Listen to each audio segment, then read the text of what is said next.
नमस्कार, मैं हूं मृत्युंजय कुमार झा और अगले आधे घंटे तक कमोडिटी मार्केट पर सबसे बड़ी कवरेज जारी है। आपके सवालों का सबसे बड़ा मंच तैयार है। अगर आपने कोई ट्रेड किया है, नया ट्रेड करना चाहते हैं, जानना चाहते हैं, समझना चाहते हैं कि आपके लिए कहां पर कमाई के मौके बनेंगे, तो आप सवाल पूछिए और नंबर नोट कर लीजिए 02223001634। इसके अलावा आप 02223001635 पर भी अपना सवाल पूछ सकते हैं। और आज की चर्चा में हमारे साथ तीन खास मेहमान जुड़ रहे हैं। हमारे साथ हैं राजीव कपूर ट्रस्ट लाइन के, रवि दियोरा हैं कुंवर जी के, और साथ ही बीबी मेहता हैं, ईडी हैं SEA के। आप तीनों का बहुत बहुत स्वागत है। और एक खबर ये आई है कि पाम तेल के इंपोर्ट में गिरावट आई है। Solvent extractors association of India ने ये रिपोर्ट जारी की है, जिसमें ये कहा है कि मई में 5,14,000 टन पाम तेल का इंपोर्ट हुआ है, जो कि पिछले साल के मुकाबले 33% कम है। हालांकि इस दौरान RBD पाम तेल मतलब रिफाइंड पाम तेल का इंपोर्ट बढ़ा है और मई में 1 लाख टन RBD पाम तेल का इंपोर्ट हुआ है। पिछले साल इसी समय RBD पाम तेल का बहुत ही कम 2,075 टन का इंपोर्ट हुआ था। सोया तेल इंपोर्ट में 37% का उछाल आया है और मई में 3,73,000 टन सोया तेल का इंपोर्ट हुआ है। मई में सूरजमुखी तेल का 1,18,000 टन का इंपोर्ट हुआ है। तो ये इंपोर्ट के ताज़ा आंकड़े हैं और इस पर हम बात करेंगे, लेकिन इस खबर पर हम डिटेल में आगे बात करेंगे कि आगे क्या होने वाला है इंपोर्ट को लेकर। लेकिन अब जरा गोल्ड और सिल्वर की कहानी देखिए। गोल्ड में भी और सिल्वर में भी गिरावट जारी है और इस वक्त MCX पर गोल्ड का भाव करीब 300 रुपये नीचे है। चांदी में 500 रुपये से ज़्यादा की गिरावट है। गोल्ड 50,400 के नीचे आ गया है। तो राजीव जी, पहला सवाल आपसे यही कि क्या आज शाम के कारोबार में गोल्ड की कीमतों में और गिरावट बढ़ सकती है? गुड इवनिंग मृत्युंजय जी। बिल्कुल मुझे लगता है कि थोड़ा सा और गिरावट गहरा सकती है। गोल्ड ने इंटरनेशनल मार्केट में एक बहुत ही इंपॉर्टेंट स्तर को ब्रेक किया है। नीचे में $1,835 का एक अच्छा, जिसे बाजार ने कल ब्रेक किया और आज उसके लगातार नीचे ट्रेड कर रहा है। मुझे लग रहा है अगला जो सपोर्ट है बाजार को वो $1,800 के आसपास मिलने वाला है। इसके पीछे अहम कारण है, देखिए, जो फेड की मीटिंग होनी है, जिसमें फिर से इंटरेस्ट रेट को लेके जो हाइक के जो अजम्पशन लग रहे हैं, जो उसका एक बहुत बड़ा कारण देखने को मिल रहा है, जिसके कारण डॉलर में मजबूती देखने को मिल रही है। और डॉलर के मजबूती के रहते हुए काफ़ी प्रेशर जो है कमोडिटीज़ में देखने को मिल रहा है। तो मुझे लगता है गोल्ड में थोड़ी और गिरावट आ सकती है। गोल्ड का अगर आज का मैं ट्रेड की बात करूं तो 50,500 550 के पास अगर बाजार थोड़ा सा पुल बैक रैली देता है तो वहां सेलिंग कर सकते हैं 50,200 के टारगेट के लिए। स्टॉप लॉस मेंटेन करके चलना है 50,750 का। ठीक है, तो ये राय आपकी है गोल्ड के ऊपर। अब जरा आप बताइए रवि जी, चांदी का मार्केट आपको कैसा लग रहा है? चांदी में भी 2 दिनों में बहुत गिरावट आ गई है, 26-2700 रुपए की। चांदी आज के लिए शॉर्ट करना ठीक है? जरूर से इंटरनेशनल मार्केट में कैम सपोर्ट $21 के पास चल रहा है। अगर 21 का लेवल ब्रिज होता है 2070 तक के लेवल, वहां पे जो नेक्स्ट सपोर्ट है, वहां तक मुझे लग रहा है कि एक लिमिटेड डाउन साइड आपको चांदी में देखने को मिल सकते हैं, क्योंकि लोअर लेवल से फिर से डॉलर इंडेक्स है वो स्टेबल हुआ है। एंड बॉन्ड यील्ड जिस हिसाब से देखे तो एक काफी अल्ट्रा हॉकिश पॉलिसीज के एक्सपेक्टेशन साउंड कर रहा है। तो मुझे लग रहा है जब तक फेड के इवेंट खत्म नहीं होती तब तक हाई लेवल से सेलिंग प्रेशर बना रहेगा। लेवल स्पेसिफिक बात करें तो आज अगर आपको 60,170 60,180 के करीब मिले तो सिल्वर में एक बार सेल का कॉल लेना चाहिए। डाउन साइड 59,400 तक के लेवल्स देखने को मिल सकते हैं इवनिंग तक, और 60,520 का एक स्टॉप लॉस लगा है। मुझे लग रहा है कि अभी और गिरावट जा रही है, क्योंकि बेस मेटल में भी जो वीकनेस है और रेस्टिव मूव है वो भी वहां पे थोड़ा नेगेटिव फोकस में रह सकता है। उसके अलावा जो चाइना फैक्टर है, क्योंकि चाइना उसका लार्जेस्ट कंज्यूमर है एंड चाइना में फिर से अगर लॉकडाउन प्रोसेस चालू हुआ तो मुझे लग रहा है कि वहां से भी एक डिमांड को लेकर कंसर्न्स रेस हो सकते हैं। तो शॉर्ट टर्म में चांदी में मुझे आउटलुक नेगेटिव लग रहा है। ठीक है, तो ये राय सोने चांदी पर आपके लिए ट्रेडिंग के लिए आज आपको क्या करना है ये हमारे एक्सपर्ट आपको बता रहे हैं। लेकिन अब बात करते हैं एडिबल ऑयल इंपोर्ट की, जिसका अभी हम जिक्र कर रहे थे कि इंपोर्ट मई के महीने में लास्ट ईयर के मुकाबले 33% कम हुआ है। पाम तेल का इंपोर्ट 5,14,000 टन का इंपोर्ट हुआ है। इस पर डिटेल में बात करने के लिए हमारे साथ बीबी मेहता जुड़ रहे हैं, जो कि ईडी हैं SEA के। मेहता जी, बहुत बहुत स्वागत है सर आपका। और पहला सवाल तो यही कि ये जो इंपोर्ट के आंकड़े आपने जारी किए हैं मई महीने के, इसको किस तरह से देखा जाए? क्या ये सिर्फ जो बैन लगा है इंडोनेशिया की तरफ से उसका इम्पैक्ट है, या आपको लगता है कि ये इम्पैक्ट अभी कुछ और अगले रहेगा? अगर आप देखें नॉर्मली लास्ट ईयर का अगर क्रूड पाम ऑयल का इम्पोर्ट था 7.5 लाख टन का, और ये मई महीने में खाली 4 लाख टन ही आया है। अच्छा। और साथ में 1 लाख टन ओनली आया, मतलब 5 लाख टन आया टोटली।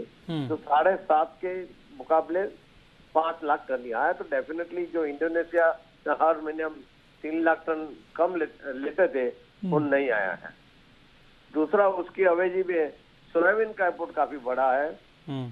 जो मई महीने में सोयाबीन कम से कम 4.25 लाख टन आ गया, जो नॉर्मली उसके लास्ट ईयर वही पीरियड में 2,67,000 थे। तो कहने का मतलब जितना और पाम ऑयल कम आया, partly replaced by the soybean oil. अच्छा। और sunflower oil some of other मई महीने में भी 1,18,000 टन आ गया। और जो जून महीने का भी जो फोरकास्ट आ रहा है वाया रसिया माल आ रहा है, और वो भी 1,40,000 से 1,50,000 सनफ्लावर ऑयल आएगा। तो सनफ्लावर ऑयल का भी हम देखें नवंबर टू मई में लास्ट ईयर 12,80,000 आया था, अभी 12,30,000 टन आया है।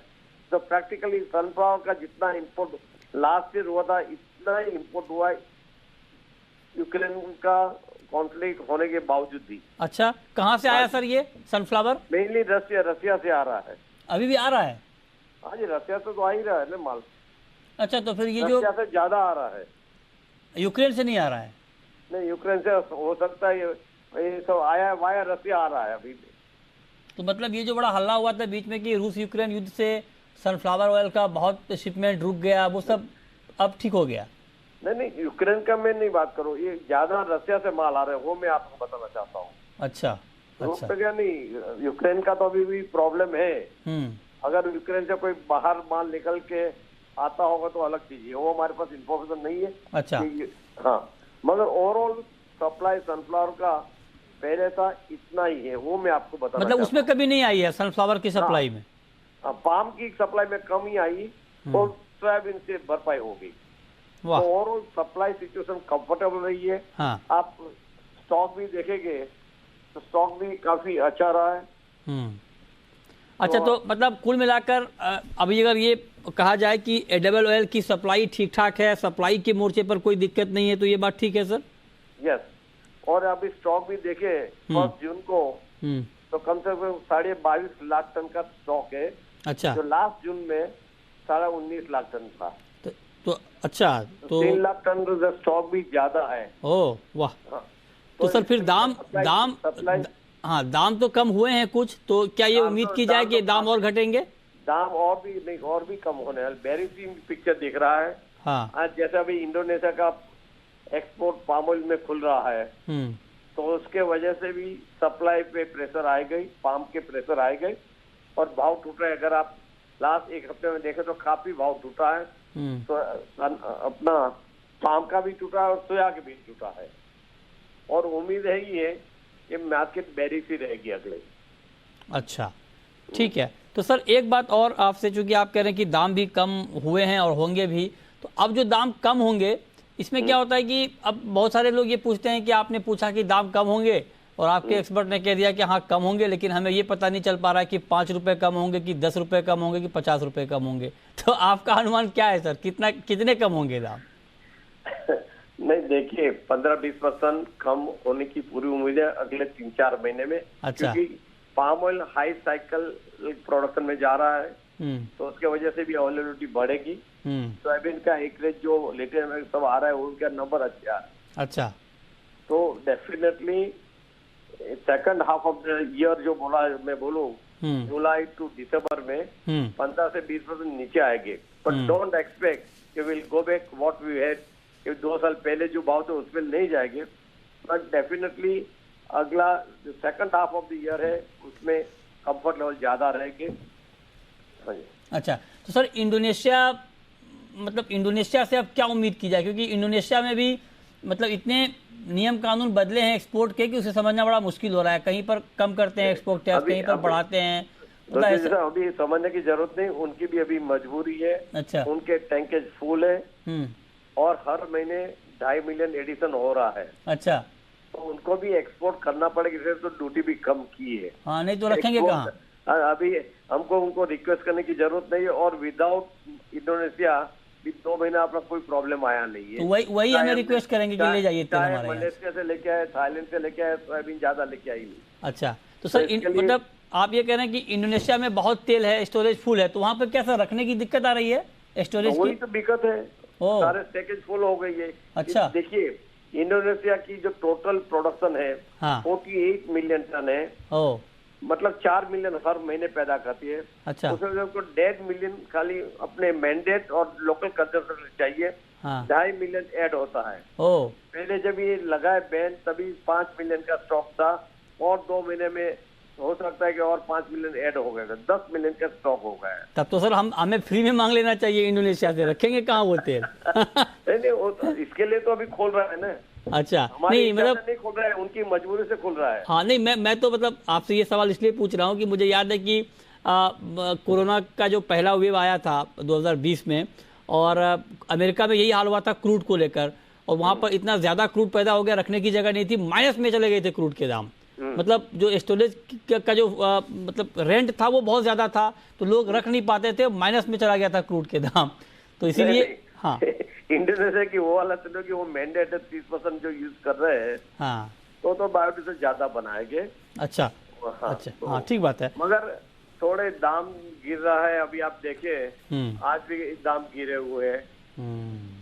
और जुलाई, अगस्त, सितंबर तो अभी रिंगिट आ गए 5,800 5,900 रिंगिट पे नीचे भाव दिख रहा है 3 महीने के आगे का। अच्छा, ठीक है। 6,200 है, वो 500 नीचे दिख रहा है 3 महीने के आगे। अच्छा। ओवरऑल प्राइस सेंटीमेंट नीचे जाने का ही दिख रहा है। ठीक है, तो मार्केट बेरिश है। तो आपको सर अब चिट्ठी लिखने की तो जरूरत नहीं है अपने मेंबर को दाम कम करने के लिए, वो तो वैसे कर देंगे कम। अब भी हमने करवाया, आज भी आप देखिए हमारे जो मेंबर को सनफ्लावर में खास तौर पे जो थे, उन्होंने दाम कम किया है। इंस्पाइट ऑफ प्राइसेस जो आज भी सनफ्लावर का तो ऊपर ही है, फिर भी कम किया है दाम। अच्छा, हाँ जी। एक लास्ट क्वेश्चन सर आपसे कि दाम कम हो रहे हैं, आप कह रहे हैं कि हालात बेहतर हुए हैं, तो जो ऑयल कॉम्प्लेक्स का फ्यूचर बैन हुआ है, सोयाबीन का, सोया तेल का, मस्टर्ड का, इसको लेकर आप लोगों ने क्या कुछ लिखा है सेबी को कि इसको फिर से शुरू किया जाए? नहीं, अभी तक तो हमने कुछ लिखा नहीं है। लिखेंगे और सर? मेंबर के तरफ से भी कोई रिक्वेस्ट आई नहीं है, और हमने भी लिखा नहीं है। अच्छा, तो अगर मतलब मेंबर चाहेगी, अगर मेंबर लिखेगी, हाँ, तो हम जरूर टेकअप कर लेंगे। तो आपके हिसाब से क्या होना चाहिए? नहीं, फ्यूचर हम तो फ्यूचर ट्रेडिंग के सपोर्ट में ही है ऑलवेज। तो एक आपको आगे का डायरेक्शन मिलता है कि अगले 4 महीने 6 महीने के साथ में, और जो साथ में फ्यूचर ट्रेडिंग में जो गड़बड़ भी हुई है लास्ट टाइम, तो मार्जिन की वजह से, तो सारा प्रिकॉशन लेना चाहिए। ओके। ताकि मार्केट सडनली जैसे एक दिन में 600-700 रुपए ऊपर जा रही थी, वो नहीं हो रहा है, तभी मार्जिन बढ़ाना चाहिए, तो तभी मार्जिन नहीं बढ़ा। ठीक है, तो सही वक्त पे एक्शन लेना चाहिए, चाहे सेबी हो या तो एनसीडेक्स हो, उनको सभी एक्शन लेना जरूरी था।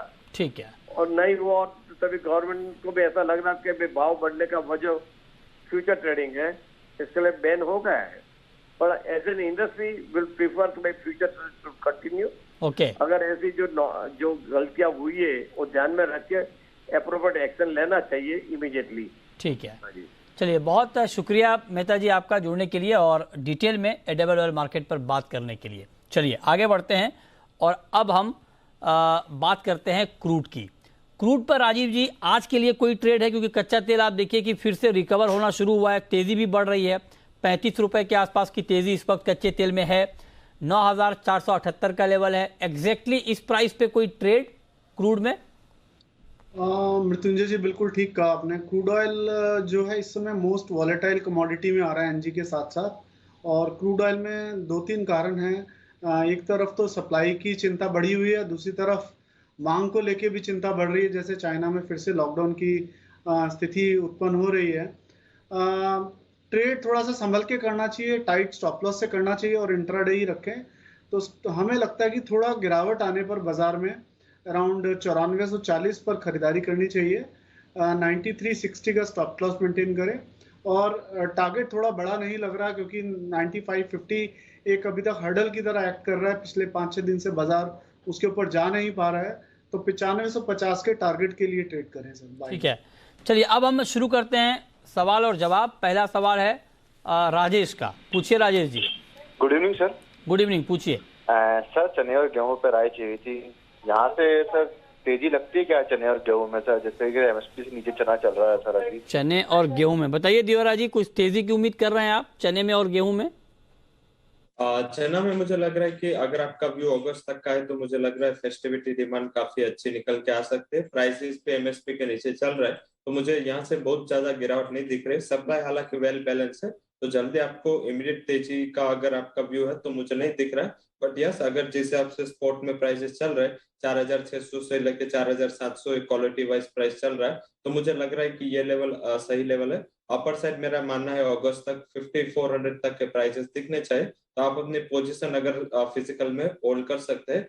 गेहूं में भी मुझे लग रहा है 2100 का काफी सपोर्ट है, 2075 के पास एमएसपी है, तो प्राइसेस में ज्यादा बड़ी गिरावट की एक्सपेक्टेशन में नहीं कर रहा हूँ। और अपर साइड मेरा मानना है कि आप अगर सितंबर तक रुक सकते हैं तो 2480 2500 तक के लेवल्स देखने चाहिए।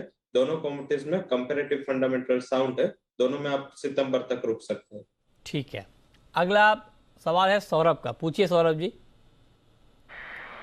सर रवि जी से सवाल है क्रूड रेट पे बाय या सेल करंट रेट पे। अच्छा, करंट रेट पर क्रूड बाय या सेल बताइए एग्जैक्टली रवि जी, क्या किया जाए ताजा भाव पर कच्चे तेल में? वो मिक्स है। कल इंटरनेशनल एनर्जी एसोसिएशन के जो रिपोर्ट आने हैं उसके पहले मुझे लग रहा है कि प्राइसेस में थोड़ा बहुत उछाल देखने को मिला है, और कल भी ये शायद जारी रहे। बट यस, एक वोलेटिलिटी जरूर से रहेगी, स्टॉप लॉस जरूर से लगाए। 9450 के करीब आप पाई का पोजीशन वहां पे ट्रेड कर सकते हैं 9370 के स्टॉप लॉस के साथ। और अपर साइड एक लिमिटेड मुझे लग रहा है 9580 तक की तेजी वहां पे देखने को मिल सकते हैं। तो ये लेवल पे मुझे लग रहा है कि थोड़ा बहुत एक तेजी का ट्रेंड लेना चाहिए, बट एक लिमिटेड अपसाइड 9580 9600 के करीब आता है, तो वहां पे एक बार मुनाफा वसूली कर लेनी। ठीक है, राजेंद्र है अगला सवाल, राजेंद्र का है। पूछिए राजेंद्र जी। मेरे को सिल्वर बाय करना है, कितने से बाय करना है मेरे को नुकसान न हो? चांदी में? अच्छा, चांदी में करीब करीब 500 रुपए की गिरावट अभी दिख रही है। कल भी 2000 रुपए से ज्यादा दाम घटे थे। राजीव जी बताइए एग्जैक्टली इस भाव पर क्या ट्रेड बनता है अभी? मृत्युंजय जी, अगर इंट्राडे की बात करूं तो थोड़ा सा और प्रेशर यहाँ दिखता है, बाजार और 59,500 तक और फिसल सकता है। बट क्लोजिंग बेसिस पर अगर 58,000 के नीचे नहीं जाता है, अगर मैं शॉर्ट टर्म की बात करूं तो एक बाउंस बैक आने की संभावना काफ़ी हद तक बनी हुई है। क्योंकि अभी तक हमने चांदी में जो रुख देखा है, अगर मैं बात करूं पिछले 3-4 हफ्ते की या 3-4 महीने की, तो 58,000 के स्तर से बाजार ने 3 या 4 दफा एक रिकवरी दिखाई है, जिसके रहते हुए बाजार कई बार 67,000 और कई बार 70,000 भी गया है। तो 58,000 के स्तर को मद्देनजर जरूर रखें और थोड़ी खरीदारी कर सकते हैं। अगर 58,000 के नीचे क्लोज नहीं होता है तो काफी संभावना है इसमें बाउंस बैक की 62,000 तक की। ठीक है, आशीष हैं कोलकाता से। पूछिए आशीष जी।